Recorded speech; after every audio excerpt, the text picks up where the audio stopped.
बहुत पुरानी है। श्रद्धेय सावित्रीबाई फुले की अमर कहानी है। हाँ, अमर कहानी है, जो पहली महिला शिक्षक के तौर पे जानी जाती है। लाई सुबह सुहानी है, श्रद्धेय सावित्रीबाई फुले की अमर कहानी है। ये हमें सावित्रीबाई फुले यांच्याविषयी जे काही चार शब्द सांगणार आहे ते जुने संकलनाच्या विहीन असतो। सावित्रीबाई फुले यांचा जन्म 3 जानेवारी 1831 मध्ये सातारा जिल्ह्यातील नायगाव येथे झाला। त्यांच्या आईचे नाव लक्ष्मीबाई तर त्यांच्या वडिलांचे नाव खंडोजी नरसी पाटील असे होते। त्यांचा विवाह वयाच्या 9व्या वर्षी क्रांतीसूर्य ज्योतिबा फुले यांच्याशी झाला। त्यावेळी त्या निरक्षर होत्या। लग्नानंतर त्या ज्योतिबांकडून लिहायला वाचायला शिकल्या। त्या काळी स्त्रियांनी शिकणे म्हणजे महापाप समजले जाई, पण जिद्दीने त्यांनी कोणालाही न जुमानता शिक्षण घेतले। पहिली माझी ओवी ग सावित्रीच्या बुद्धीला, स्त्रियांच्या शिक्षणाचा पाया तू उभा करा। अशिक्षित अडाणी पतीपाशी शिकली, मुलींसाठी पहिली शाळा तुम्ही काढली। महात्मा फुले व सावित्रीबाई फुले यांनी 1848 मध्ये पुण्यातील बुधवार पेठेत मुलींची पहिली शाळा सुरू केली। या क्रांतिकारक विचारांना त्यांना समाजातून खूप दोष दिला, पण त्या डगमगल्या नाहीत। त्यांनी आपले काम सुरूच ठेवले। रस्त्याने जाताना दगडफेक केली, शेण फेकले तरी त्या मागे हटल्या नाहीत। त्यांनी आपले काम सुरूच ठेवले। त्यांनी दीनदुबळे, अनाथ, विधवा, शेतमजूर अशा अनेकांना आधार दिला। त्यांनी एका विधवेच्या यशवंत नावाच्या मुलाला दत्तक घेतले। अखेर 10 मार्च 1897 रोजी प्लेग रुग्णांची सेवा करताना त्यांना प्लेग झाला आणि वयाच्या 66व्या वर्षी ही थरमावली काळाच्या पडद्याआड गेली।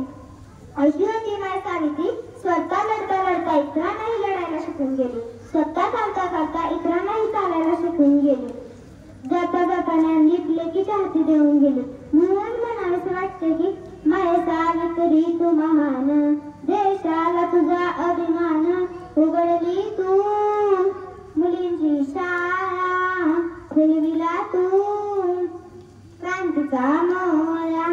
स्त्रियांना कधीच नव्हता शिक्षणाचा अधिकार, चूल आणि मूल हेच त्यांच्या आयुष्यात सार। ज्योतिबांनी चालवली पहिली मुलींची शाळा, कर्मठ लोकांशी त्यांनी कडवा संघर्ष केला, उघडली तू मुलींची शाळा, खुलविला तू क्रांतीचा मोळा। ध्येय ठेवून झालीस तू पहिली स्त्री शिक्षिका, समाजाचा छळ सोसून उंचावली पताका। आयुष्य सारे झिजले स्त्रियांच्या शिक्षणाला, आयुष्य सारे झिजले स्त्रियांच्या शिक्षणाला। भारताचे खरे रत्न तू, सलाम तुझ्या कार्याला, भारताचे खरे रत्न तू, सलाम तुझ्या कार्याला। उघडली तू मुलींची शाळा, खुलविला तू क्रांतीचा मोळा। धन्यवाद। ज्ञान आणि विद्या गांधीची घेण्याची गोडी नाही, सरस मानव होणारे का ओळख मला मी ह्या सावित्री।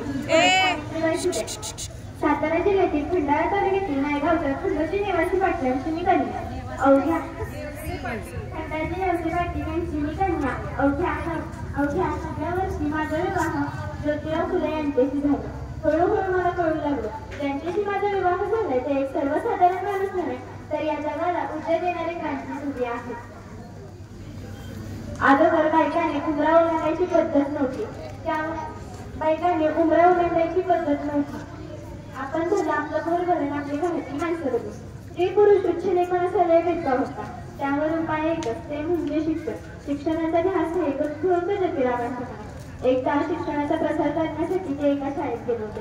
तेव्हा 94 ब्रिटिश मॅडम त्यांना म्हणाल्या, मिस्टर फुले तुम्हाला शिक्षणाचा प्रसार करायचा आहे ना? So educated full house, the woman educated, the whole house was educated, पण तुम्ही लोक वुमनला घराच्या बाहेर देखील पडून देत नाही।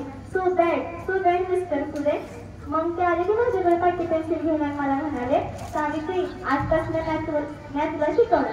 झाला माझा अभ्यास सुरू. काना, मात्रा, वेलांटी, वेगळे, वेदिंचार, वेदिंचा. हळूहळू मी लिहायला शिकले, वाचायला शिकले. काव्य सुद्धा रचू लागले. त्यात 1 जानेवारीला आम्ही पुण्यातील बेडेवाडीला सर्व मुलींसाठी पहिली शाळा सुरू केली. मी पहिली शिक्षिका व पहिली मुख्याध्यापिका सुद्धा झाले. अहो, शाळेत जाताना शेण फेकलं मी सहन केलं, तुटलं हे देखील मी सहन केलं, पण माझ्या सहनशक्तीचा आता अंत झाला होता. त्यात एक गटिंगच माझ्या समोर येतो आणि म्हणतो तर काय, ए टवळे कुठं चाललीस, आधी आमच्या पोरीबाईंना शिकवणं बंद कर. कदाचित त्यांना माहीत नसावं की आम्ही सुद्धा ज्योतिराव पैलवानांच्या पत्नी आहोत.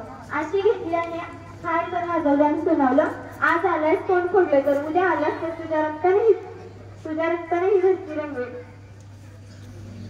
विधवाबाई यांच्या मुलाला आम्ही दत्तक घेतले, म्हणजे यशवंताला आम्ही दत्तक घेतले व त्याच्या तुरु धावण्याने आमचं अंगण कसं भरून यायचं ना. त्याला शिकवलं, मोठं केलं, त्याला डॉक्टरही बनवलं. एकदा पुण्यात प्लेगची साथ पसरली. लोक पटापटा म्हणू लागले. यशवंताला मी सांगितलं, यशवंत हॉस्पिटल उभं राहायला हवं. यशवंताने हॉस्पिटल देखील उभारलं.